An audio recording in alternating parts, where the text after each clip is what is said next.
안녕하세요. 소아청소년과 전문의 하종입니다. 요로 감염이 위험할 수 있다는 영상을 본 많은 부모들께서 요로 감염을 어떻게 하면 예방할 수 있을까 궁금해 하십니다. 맞습니다. 요로 감염은 아이들에게 비교적 흔한 병인데 다는 아니지만 부모가 하기에 따라서 어느 정도는 예방할 수 있는 병입니다. 오늘은 요로 감염을 예방하는 방법에 대해서 상세하게 알려드리겠습니다.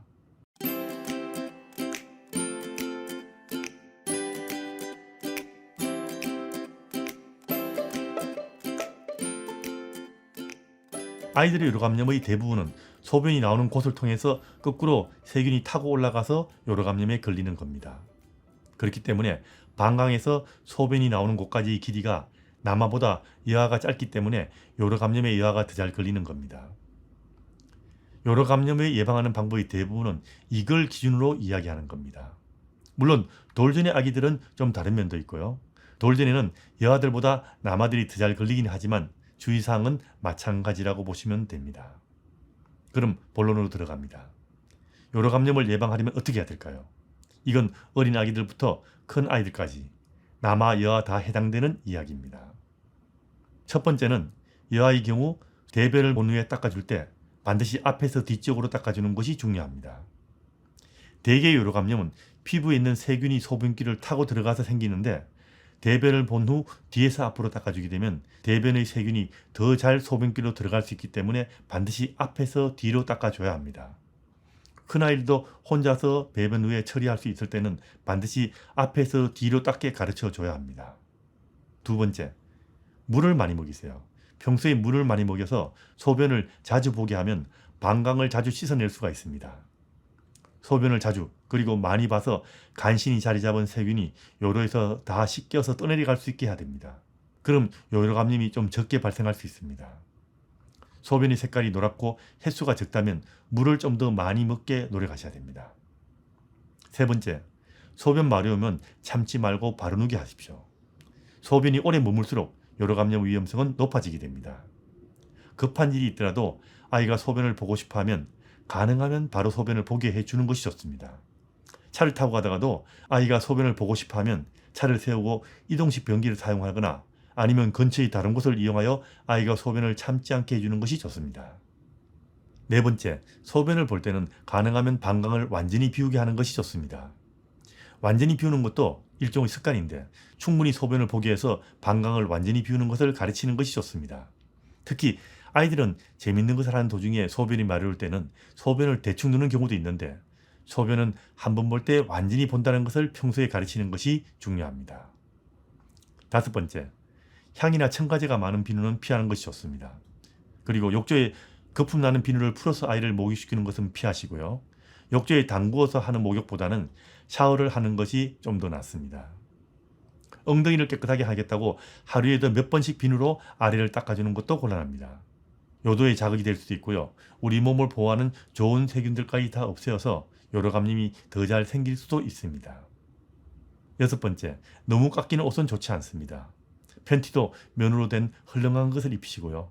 꽉 끼는 바지는 피하시고 여아의 경우는 치마가 좀 더 낫습니다. 일곱 번째, 손은 잘 씻겨주는 것이 좋습니다. 아래쪽으로 손을 자주 가는 아이들은 손을 좀 더 잘 씻어줘야 합니다. 지저분한 손으로 아랫도리를 만지면 세균 오염이 될 가능성이 더 높습니다. 여덟 번째, 변비가 생기지 않게 주의해야 됩니다. 변비가 생긴 아이들은 소변을 잘 누지 않는 경우가 많아서 요로 감염이 더 잘 생길 수가 있습니다. 채소 많이 먹고 잡곡도 많이 먹고 물도 많이 먹는 것이 좋습니다. 아홉 번째, 수영을 한 후에는 젖은 수영복은 빨리 마른 옷으로 갈아입히는 것이 좋습니다. 젖은 수영복을 입고 바닥에 앉아 있는 것은 바람직하지 않습니다. 열 번째, 민간요법으로 클랜베리나 블루베리를 먹는 것이 소변을 산성으로 만들어줘서 요로감염을 줄여주는 효과가 있습니다. 약간의 이견도 있지만 이건 미국 소아과학회에서 권장할 정도니까 어느 정도 신빙성이 있는 이야기입니다. 주스를 먹일 것 같으면 이런 걸 먹는 것이 요로감염을 예방하는데 조금은 도움이 될 수 있습니다. 11번째, 방광에 자극을 주는 음식은 피하는 것이 좋습니다. 콜라 같은 탄산음료나 카페인이 들은 음료나 초콜릿이나 자극성이 강한 향신료도 피하는 것이 좋다는 이야기입니다. 12번째, 유산균이 많은 음식을 충분히 먹이는 것이 좋습니다. 저는 유산균을 따로 먹는 것보다는 요거트 같은 유산균이 많은 음식을 먹는 것을 더 선호합니다. 그리고 우리 몸 안에서 유산균이 더 잘 자라게 섬유질이 풍부한 채소와 잡곡을 많이 먹으면 유익균인 유산균이 장내에서 잘 자라서 아이의 피부에서도 여러 감염을 일으키는 유해균의 정식을 억제해 줄 수 있습니다. 이게 유산균을 먹는 것보다는 훨씬 더 좋을 겁니다.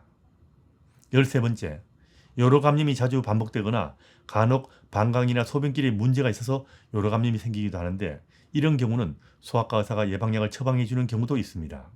소아과 의사가 처방한 경우 아이에게 저용량의 항생제를 장기간에 먹이면 여러 감염의 재발을 큰 문제 없이 효과적으로 막을 수 있습니다. 이건 소아과 의사가 처방한 경우에 하는 이야기입니다. 그리고 이럴 때는 소변을 본 후에 다시 한 번 더 소변을 보게 하면 약간 더 도움이 됩니다. 이상이 여러 감염을 예방하기 위해서 부모가 할 수 있는 예방책입니다. 이런 방법을 사용하면 다는 아니지만 여러 감염을 어느 정도는 줄일 수 있습니다. 특히 여러 감염이 자주 걸리는 아이들은 더 신경을 쓰시는 것이 좋습니다. 그리고 하나 더 알아두면 좋은 것이 있습니다.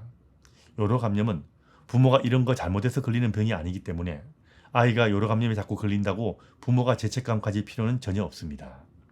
부모가 아무리 조심해도 걸릴 아이들은 다 걸립니다. 여러 감염을 예방한다고 너무 지나치게 청결을 강조해서도 곤란합니다. 부모의 일상생활 속에서 부모가 할 수 있는 만큼 하시면 되는 겁니다.